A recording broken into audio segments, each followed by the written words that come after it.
Witches transcend time, blending fear, wonder, magic, and mystery. This is Pantheon mythology, and these are the witches from Mythology and Folklore.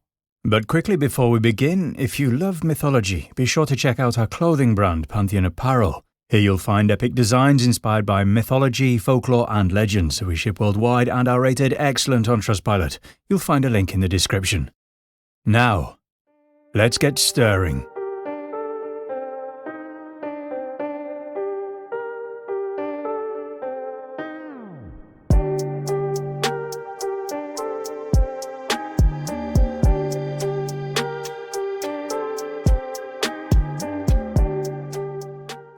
Circe, often considered one of the earliest and most iconic witches in Greek mythology, was renowned for her mastery of magical arts. She was the daughter of the sun god Helios and the ocean nymph Perse, giving her both divine and magical heritage. Living on the remote island of Aiaia, Circe used her vast knowledge of potions, herbs, and incantations to wield incredible power, most famously transforming men into animals. Her ability to manipulate and control the natural world through sorcery made her a formidable and dangerous figure in myth. The best-known tale of Circe comes from Homer's Odyssey, where Odysseus and his men arrived on her island. She used her magic to turn his crew into swine, reflecting her cunning and her role as a manipulator of human fate. However, Odysseus, with the help of the god Hermes, resisted her spell by using a magical herb called moly. Impressed by his resilience, Circe eventually freed his men and offered him guidance for his journey. Despite her dangerous reputation, this encounter also portrays her as a complex character, capable of love and assistance. Medea, one of the most complex and powerful witches in Greek mythology, is both revered and feared for her mastery of sorcery. As the granddaughter of Helios, the sun god, the daughter of King Aeetes of Colchis, Medea was born into a family of divine magic. Her expertise in witchcraft was unparalleled, and she is often depicted as a practitioner of dark and dangerous spells, capable of controlling life, death, and fate. Medea's magic was essential to Jason's quest for the Golden Fleece. She provided him with potions to protect him from the fire-breathing bulls and enchanted the serpent guarding the fleece, showcasing her power to manipulate both creatures and circumstances. Medea's role as a witch goes far beyond simply aiding Jason. Her cunning and magical prowess turned deadly when she orchestrated the murder of her own brother, Apsyrtus, in a gruesome display of fratricide to delay her father's pursuit. Her use of spells and manipulation reached its peak when she convinced the daughters of King Pelias to kill their father, demonstrating how Medea's magic could deceive and destroy. Those acts cement her legacy as a witch who used her magic not only to help those she loved, but also to exact brutal vengeance. Her magical abilities culminate in her most infamous act, the slaying of her own offspring. After Jason abandons her for Glauce, Medea concocts a plan of revenge using poison gifts, a robe and a crown, that lead to the agonizing deaths of Glauce and her father, King Creon. To ensure Jason suffers the deepest grief, Medea turns her magic inward, committing the horrific act of eliminating her children, thus transforming herself into the archetype of a vengeful witch whose powers are driven by both love and wrath. Hecate, the Greek goddess of witchcraft, is one of the most enigmatic and powerful figures in mythology. She is associated with magic, necromancy, the night, and the crossroads, where offerings were often made to honor her. Her parents are most commonly identified as the Titans, Perses, and Asteria, though her origins vary across different myths. As the goddess of boundaries, Hecate wielded the power to guard both the living and the dead, as well as control over the realms of heaven, earth, and sea. Hecate's role as a witch is deeply tied to her ability to navigate and control liminal spaces, particularly the boundaries between life and death. She's often depicted with two torches, symbolizing her role as a guide both in the physical world and the underworld. Her strong association with necromancy, the summoning of the dead, made her feared yet a revered figure. As the protector of the doorways and crossroads, Hecate was also worshipped in households, where her images were placed at entrances to ward off evil spirits. One of the most iconic representations of Hecate is a triple-bodied goddess, symbolizing her ability to see in all directions and her dominion over the past, present, and future. This imagery highlights her connection with the phases of the moon, waxing full and waning, further linking her to witchcraft and the cycles of life and death. Though often seen as a dark figure, Hecate was a protector of women and children, easing the transition between life and the underworld, much like she did for Persephone after her abduction by Hades. Grimhildr, also known as Grimhild, was a cunning and manipulative sorceress in Norse mythology, best known for her role in the Vurlsunga saga. Married to King Gjoki of Burgundy, she was the mother of 3 sons, Gunnar, Hogni, and Guthorm, and a daughter, Gudrun. Grimhildr is infamous for her use of magic to manipulate events and ensure her family's success, most notably through her use of a magical potion to enchant the hero Sigurd. In the saga, Grimhildr gives Sigurd a potion that causes him to forget his previous love, Brynhildr, and instead marry her daughter Gudrun. This act of manipulation sets off a tragic chain of events, as Sigurd later helps Grimhildr's son, Gunnar, win Brynhildr's hand in marriage by tricking her, an act that leads to betrayal, heartbreak, and eventually death. Grimhildr's magical prowess and cunning make her one of the darker figures in Norse mythology. She used her sorcery not only to deceive, but also to control the fates of those around her, showing the destructive power of witchcraft when driven by ambition and desire for power. Angrboda, a significant yet mysterious figure in Norse mythology, is often depicted as a giantess and a powerful witch. Her name translates to the one who brings grief, fitting given her association with chaos and destruction. Angrboda is best known as the mother of 3 of the most fearsome beings in Norse mythology: Fenrir, the great wolf, Jormungandr, the Midgard serpent, and Hel, the goddess of the underworld. These children, born from the union with the trickster god Loki, each play crucial roles in Ragnarok, the prophesied end of the world. As a witch, Angrboda is tied to powerful forces of primal chaos and destruction. She resided in the Ironwood, a dark and dangerous forest in Jotunheim, the land of the giants. Angrboda is often portrayed as a seeress, possessing the ability to foresee the future, including the inevitable doom of the gods. Her magical abilities and prophetic knowledge made her a figure to be feared by the gods, especially after it was prophesied that her children would bring out their destruction. Baba Yaga, one of the most iconic witches in Slavic folklore, is a complex figure known for her dual nature as both a villain and a potential guide. She is typically depicted as an old, grotesque woman with iron teeth, bony legs, and a crooked nose, living in a hut that stands on chicken legs which can move and spin at her command. Her home is surrounded by a fence made of human bones topped with skulls, furthering her terrifying image. Those who dare enter her dominion must pass through this eerie barrier, signalling the dangerous territory they are about to enter. In many tales, Baba Yaga is feared for her role as a child abductor and cannibal. She is known to steal children who wander too far into the forest, intending to eat them. One famous story involves 2 children sent to Baba Yaga's hut, where she gives them impossible tasks. If they fail, she plans to cook them in her oven and eat them, much like the Hansel and Gretel fairy tale. Despite her dark and dangerous nature, Baba Yaga can also be a source of wisdom for those who prove themselves worthy by completing her difficult tasks. Baba Yaga's connection to nature further deepens her mystique. She commands 3 riders, one white, one red, and one black, representing day, the sun, and night, respectively. This association with the natural cycles of life reflects her dual role as both nurturer and destroyer. She is not simply an evil witch, but a force of nature that tests those who encounter her, sometimes helping those who can meet her challenges and punishing those who cannot. While Baba Yaga is widely recognized across Slavic folklore, her lesser-known counterpart, Baba Roga, emerges from the South Slavic traditions, particularly in the Balkans. Like Baba Yaga, Baba Roga is portrayed as a fearsome, old, witch-like figure, often used to frighten disobedient children.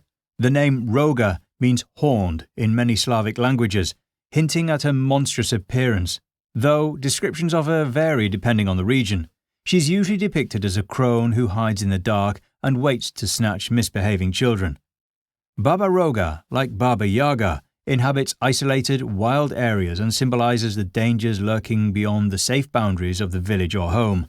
However, while Baba Yaga is more often a nuanced figure, sometimes aiding those who pass her tests, Baba Roga is generally viewed as a malevolent being. She has no interest in helping or testing her victims. Her sole purpose is to punish and consume those who fall into her grasp. In contrast to Baba Yaga's more elaborate stories and mythology, Baba Roga remains primarily a figure of cautionary tales. Parents often invoke her name to keep children from wandering into dangerous places or misbehaving, associating her with the darkness and unknown threats of the natural world. While she lacks the same depth of character as Baba Yaga, Baba Roga plays a crucial role in South Slavic folklore as a symbol of fear and discipline. The Morrigan from Celtic mythology, while not fitting the typical image of a witch, is deeply intertwined with magic, prophecy and shapeshifting, traits often associated with witches. Known primarily as the goddess of war, fate and sovereignty, the Morrigan could appear in various forms, particularly as a crow or raven, and was believed to control life and death. She was a triple goddess, often linked with Bav and Marka, and her ability to transform and foresee the future ties her closely to magical practices. Her role in Irish mythology is centred around influencing battles, and she is most famously linked to the hero Cuchulainn, whom she both helps and curses. Using her shape-shifting abilities, she appears to him as different animals and even as an old woman, all as part of her efforts to manipulate the events leading to his death. Her connection to ravens and crows, symbols of death and battle, reinforces her role as a guide for warriors to the afterlife, much like a witch controlling the forces of life and death. Though she may not be viewed as a traditional witch, the Morrigan's use of magic, transformation and her influence over death situates her as a powerful supernatural figure. Her ability to shape the fates of both mortals and gods, along with her ties to prophecy, highlights the complex nature of her power in Irish mythology. The Cailleach, often known as the Witch of Cruachan in Scottish mythology, is a powerful and ancient figure who commands the forces of nature. From her perch on Cruachan, she is said to have controlled the waters of Loch Awe, holding them back until they flooded the valley below. In some versions of the story, her accidental release of the waters created the loch and river that exist today, solidifying her role as a force that both shapes and transforms the landscape. This association with mountains, water, and weather highlights her control over the natural world, much like a witch who wields magic to manipulate her surroundings. Her influence extends beyond Cruachan, as she is associated with numerous sacred sites across Scotland and Ireland. Mountains, stones, and other natural formations are said to be the work of the Cailleach, solidifying her status as a witch-like figure with the ability to control the elements. Muma Pădurii, the mother of the forest in Romanian folklore, is a fearsome figure deeply connected to the wild, untamed woods. She is typically portrayed as an old, grotesque woman whose appearance mirrors the twisted and gnarled trees of the forest. Known for her malevolent nature, Muma Pădurii preys on those who disrespect the forest or wander too far into her domain, often luring them deeper into the woods where they become lost and confused. In some versions of the tale, she is infamous for stealing children, a theme common in Eastern European folklore. Despite her fearsome reputation, she also serves as a guardian of the forest, a figure whose power is intrinsically tied to the health and vitality of the natural world. She can be placated by those who respect the forest and offer proper rituals, guiding them safely through her territory. However, for those who harm her sacred domain, Muma Pădurii's wrath is swift and terrifying. Her powers allow her to control the elements, summoning fog and wind to disorient travellers. Holda, also known as Frau Holda, is a key figure in Germanic folklore, particularly associated with winter, household duties and spinning. Often depicted as an elderly woman with white or silver hair, she is said to reward the diligent and punish the lazy, especially when it comes to domestic tasks like spinning and weaving. This connection to spinning ties Holda to magical practices, as spinning was considered a mystical art with ties to fate in folklore. Holda's influence extends to the weather, with stories suggesting that when she shakes out her featherbed, the feathers falling down from it create snow. This symbolic act of creating snow highlights her role as a controller of winter and its elements, particularly important for rural communities reliant on favourable conditions for agriculture. In some legends, Holda is associated with the Wild Hunt, a ghostly procession of spirits and witches that occurs during the winter. This nocturnal ride emphasizes the more fearsome side of Holda, showcasing her as both a benevolent and a darker figure in Germanic mythology. Morrigan le Fay, one of the most famous figures in Arthurian legend, is a powerful sorceress and half-sister to King Arthur. Though her character has evolved over centuries, she is most often depicted as a complex figure with magical abilities tied to healing, shapeshifting, and enchantment. Originally introduced in early texts, like Geoffrey of Monmouth's Vita Merlini, Morrigan is portrayed as a healer and guardian of Arthur, residing in the magical Isle of Avalon. However, as the legends progressed, Morrigan took a more antagonistic role. She frequently used her magic to challenge Arthur and his knights, conspiring with enemies like Mordred, and attempting to steal Arthur's sword, Excalibur. Her magical prowess was feared, often reflecting medieval suspicions about female power, as Morrigan used enchantments and potions to manipulate those around her. Despite often being cast as a villain, Morrigan le Fay is a more nuanced character than a simple antagonist. In many stories, her motivations stem from feelings of betrayal or the desire to assert her autonomy in a patriarchal world. This complexity has made her a symbol of female strength and independence in modern interpretations, such as Marion Zimmer Bradley's The Mists of Avalon, where she is reimagined as a heroine fighting for justice in a male-dominated society. Yamauba is a prominent witch-like figure in Japanese folklore, deeply connected to the wilderness and untamed mountain regions of Japan. She's often depicted as an old woman with long, unkempt hair and a tattered kimono, living alone in remote areas. Yamauba's character embodies the duality of nature. She can be both a nurturing figure, helping those lost in the mountains, and a malevolent force who deceives and consumes her victims. In some stories, she lures travelers to her mountain hut in the guise of hospitality, only to reveal her monstrous nature at night. One of the most famous tales involving Yamauba is the story of Kintaro, a legendary child hero whom she raised in the mountains.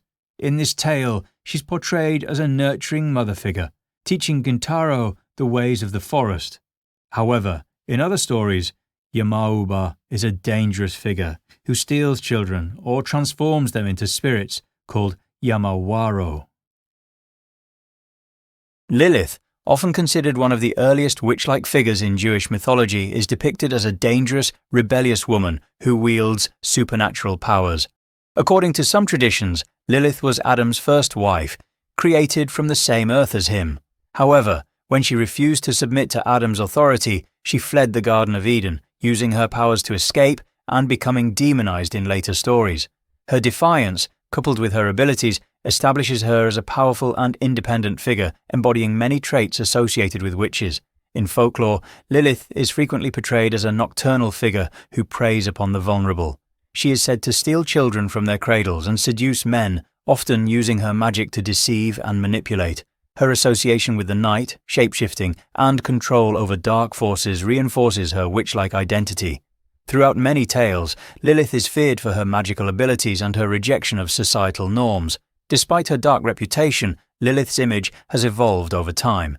In modern interpretations, she is often seen as a symbol of female autonomy and resistance, admired for rejecting subservience and embracing her own power. Aswang is one of the most feared and versatile creatures in Filipino folklore, often linked to witchcraft due to its shape-shifting abilities and supernatural powers. The Aswang is considered a witch-like being, able to transform into animals such as birds, dogs, or pigs to conceal its true nature. By day, Aswangs live among humans, blending seamlessly into rural communities, but at night, they reveal their monstrous forms. Their dual existence, hiding in plain sight while practicing dark magic, closely aligns them with witchcraft. The Aswang's most fearsome trait is its predatory focus on vulnerable targets, particularly children and pregnant women. In some stories, it is a viscera sucker, using its long, proboscis-like tongue to steal the organs of its victims or prey on fetuses. This dark, magical ability further cements its reputation as a witch-like entity. Aswangs are also described as possessing magical powers during the day, enabling them to secretly practice their sorcery while maintaining a facade of normality. At night, their powers intensify, making them highly dangerous. Their connection to witchcraft is emphasized in many tales, where the Aswang's dark magic is blamed for sickness, death, and other misfortunes in rural communities. The Aswang's abilities to shapeshift, deceive, and use magic place it firmly within the realm of witchcraft, making it a feared figure not only for its monstrous nature, but also for the potent magic it wields. La Befana, a key figure in Italian folklore, is often depicted as a friendly, grandmotherly witch who brings gifts to children in the night of January the 5th, the eve of Epiphany. Flying on a broomstick, she visits households across Italy, leaving candy, fruit, or small toys for well-behaved children, while naughty children receive lumps of coal. Though she resembles a traditional witch, La Befana is beloved for her generosity, marking her as a unique figure in folklore. Her legend is deeply intertwined with Christian and pagan traditions. According to one story, the three wise men stopped at La Befana's house while searching for baby Jesus. They invited her to join their journey, but she declined, only to regret it later. Ever since, La Befana has wandered around the world searching for the Christ child, delivering gifts to children along the way. Jenny Greenteeth is a terrifying figure from English folklore, often described as a water hag or witch. She lurks in bodies of water such as ponds, canals, and rivers, particularly in the northwest of England, including Lancashire and Merseyside. Jenny is usually depicted as having green skin, sharp teeth, and long, sinewy arms, which she uses to drag unsuspecting victims, usually children or the elderly, into the water to drown them. Jenny Greenteeth's legend was often used as a cautionary tale to keep children away from dangerous waters covered in duckweed. This dense vegetation could easily hide the true depth of water, making it appear safe when it was anything but. The story of Jenny hiding under the water ready to snatch children became an effective way to warn them about the real dangers of drowning. In some versions of the legend, Jenny is also said to perch in the branches of trees at night, moaning and watching for her next victim. Nelly Longarms is a witch-like figure from English folklore, often depicted as a malevolent water spirit with supernatural abilities, known for her extremely long arms. Nelly uses her magical powers to drag children and sometimes adults into wells, ponds, or rivers. Like many witches in folklore, her primary power lies in her ability to manipulate her surroundings and lure her victims with otherworldly charm before drowning them. Her ties to water and her sinister control over those who come too close to her make a dangerous witch-like entity in the tradition of water hags. Nelly Longarms doesn't just rely on her physical strength, she uses magic to ensnare her victims. Often she appears at night, making strange, otherworldly noises to lure people toward her lair. Much like other witches from English folklore, she combines physical and magical prowess, disorientating her prey before pulling them into the water. Her reputation as a supernatural entity who can appear in unexpected places like doorways adds to her eerie, witch-like persona. Black Annis is a terrifying figure from English folklore, often described as a witch or hag. She is infamous for her blue skin, sharp claws, and hunger for human flesh, especially that of children. Black Annis is said to dwell in a cave in the Dane Hills of Leicestershire, which she carved out herself using her claws. At night, she hunts for children and livestock, dragging her victims back to her cave, where she hangs their skins to dry on a nearby oak tree. Her legend was often used to frighten misbehaving children. According to local tales, Black Annis would reach through windows to snatch her children who wandered too far at night. Her horrific screeches could be heard echoing across the hills, warning people to stay indoors after dark. Some houses in the region even had small windows, allegedly designed to prevent her from reaching inside. While Black Annis shares some qualities with other figures in witch folklore, such as her magical powers and ability to cause harm, her origins may be linked to older pagan deities, potentially representing a distorted memory of an ancient goddess. Grýla is a fearsome figure from Icelandic folklore, known as a witch-like ogress associated with the Christmas season. According to legend, Grýla lives in a mountain cave with her lazy husband, Lepalúthi, and their 13 mischievous sons, the Yule lads. Each Christmas, she descends from the mountains to search for naughty children, capturing them in a sack to make them into a stew. Grýla's story has been passed down since at least the 13th century, where she was originally a general figure of terror before becoming connected with Christmas traditions in Iceland.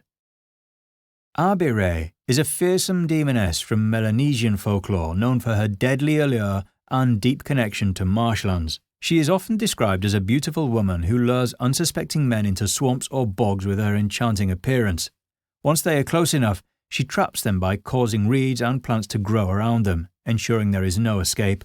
While she appears as a seductive figure, her true nature is that of a predatory, witch-like being, closely associated with the wild, untamed forces of nature. Abere is often accompanied by a group of young female servants who assist her in her deadly tasks. La Voisin, born Catherine Monvoisin, around 1640, was a notorious fortune-teller, sorceress and poisoner in 17th century France.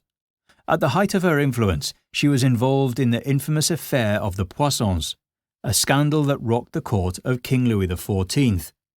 La Voisin was known for providing a variety of services, including potions, amulets, and black magic rituals such as black masses, where clients would pray to Satan to fulfill their darkest desires.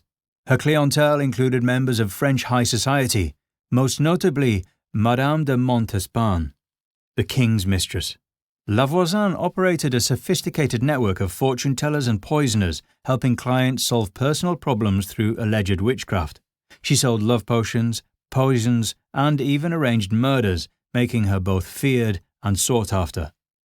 Her involvement in the dark arts led to her arrest and eventual execution in 1680, when she was burned at the stake for witchcraft and murder, along with several of her associates. The Witch of Endor is one of the most enigmatic figures in the Hebrew Bible, particularly mentioned in the book of 1 Samuel. Though not described in great detail, she's presented as a medium or necromancer living in the town of Endor, within the land of the tribe of Manasseh. Despite King Saul's earlier banishment of all practitioners of witchcraft, divination and necromancy from Israel, the witch's reputation remained strong enough that Saul's servants immediately knew where to find her when he sought forbidden guidance. The witch is approached by a disguised King Saul, who is desperate for advice before his battle with the Philistines. Initially wary, she recognizes the danger in performing necromancy, as it was banned under penalty of death. Nevertheless, Saul convinces her to summon the spirit of the prophet Samuel. Though the witch is initially frightened when she successfully brings up Samuel's spirit, the Witch of Endor represents a type of figure deeply feared and condemned in ancient times, one who could communicate with the dead, an ability viewed as both powerful and dangerous. Despite her fear of punishment for practicing her craft, her ability to successfully summon Samuel indicates her significant supernatural skill, aligning her with the traditions of witches who possess deep knowledge of necromancy and divination. The Bell Witch is one of the most famous supernatural figures in American folklore, originating from the early 19th century in Robertson County, Tennessee. The haunting is said to have terrorized the Bell family, particularly farmer John Bell and his daughter Betsy, for several years, starting in 1817. While the entity was referred to as a witch, its true nature remains ambiguous. It behaved more like a malevolent poltergeist.